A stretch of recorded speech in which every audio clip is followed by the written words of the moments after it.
Before 1977, the 911s have a single arm that the clutch cable is attached to. Adjustment of the cable is performed by rotating the small nut, shown by the arrow, until the proper throw is obtained.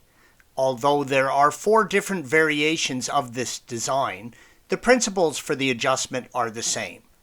Adjust the nut until you obtain about 1 inch of free play in the clutch pedal. Then check your results by starting and driving the car.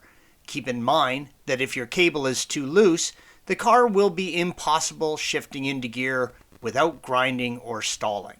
If the cable is too tight, then the clutch will never engage and the car won't move.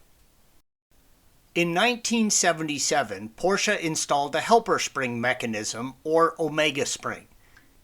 If your spring is broken, please see the link provided at the end of this video on how to replace your clutch helper spring. This mechanism is a bit more complicated to adjust, but involves less guesswork. With the clutch cable disconnected, adjust the small screw on the small articulating lever so that the clearance is 1.2 millimeter, as indicated by the arrow.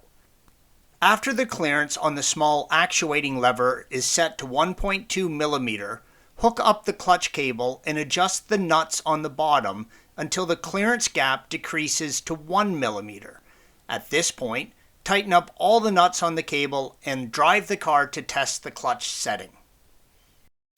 The total throw of the clutch cable should be 25 millimeters, 0.5 millimeters as measured at the transmission.